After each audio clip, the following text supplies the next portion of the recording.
So matapos nga ang pagkaudlot ng Ingrandi Sanang sa ceremony kaninang hapon dahil nga sa iskandalong nangyari dulot ng paglalabas ng galit ni na Wat Itzara Grisil at sa pag-walkout ng mga kandidata, sa wakas ay natuloy din ang pagbibigay ng official sashes ng mga kandidata, subalit mabilis at simple na lamang ito.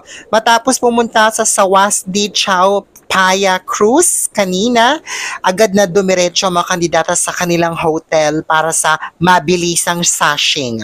So hindi na sila nakapagpalit ng outfit kaya wala tayong mada-judge for tonight's video sa styling nila. Makikita nga na nakuha na ni Atisa ang kanyang official Philippine sash. Gayun din si Vina. Pero mas bongga si Vina Dai. Kasi bukod sa official sash, Dai, inabutan siya dai ng brand new iPhone 17 Pro Max dai. Si Atisa, wala. Ang taray talaga ni Vina, no?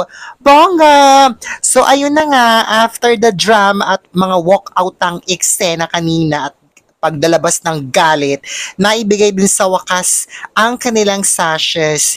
Yung parang inabot-abot na lang, 'di ba? Sayang, maganda sana yung setup kanina eh. Ang taray ni Vina, no, bukod sa official sash, dai, meron siyang iPhone 17 Pro Max, dai.